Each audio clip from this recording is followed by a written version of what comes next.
Everything is fairly simple. It's like the strut is 1 bolt here and then 3 bolts up top, and it slides out. Just pop the wires off. To change an end link, it's just these 2 bolts, your sway bar end link right there.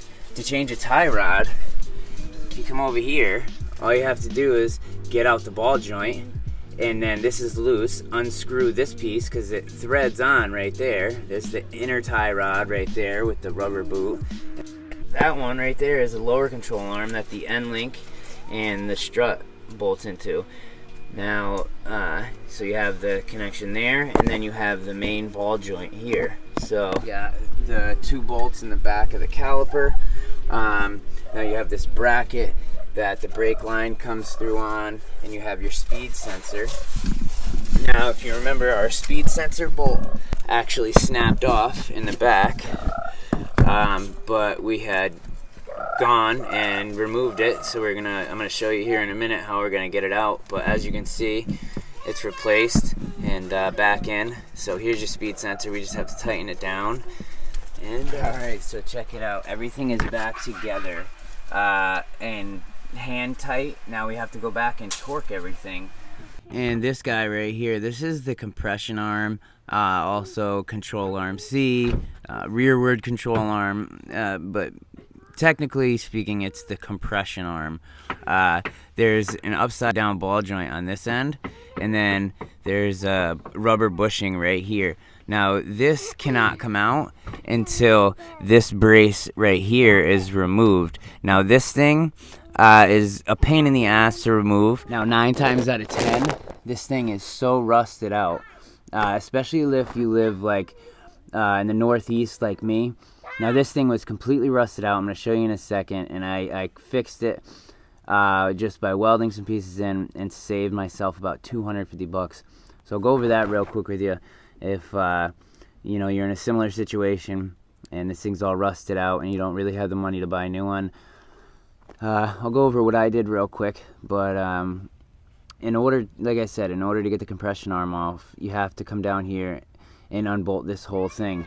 Now these are 14s right here, and then they're all 14s, and then the compression arm, the one that holds the compression arm in, is actually a 19.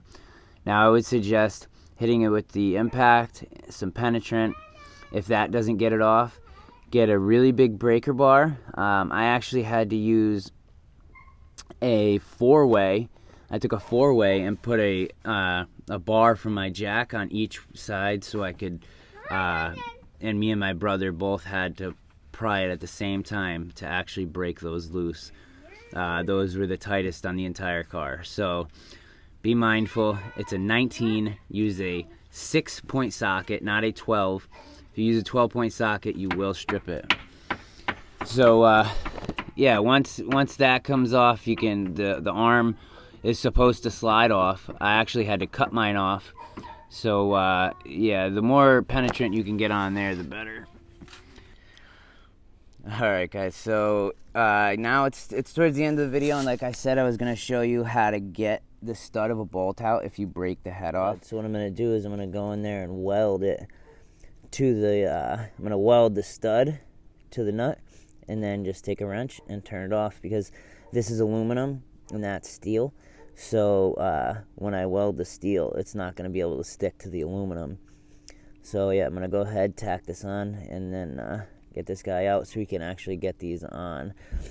Alright, so as you can see, remember the shiny bolt? Well, we welded, filled up that hole with weld, and just put a new head on it. So very simple and easy, and I hope that helps you in the future. If it did, or it does, leave a thumbs up, and until next time. Alright guys, thank you for watching.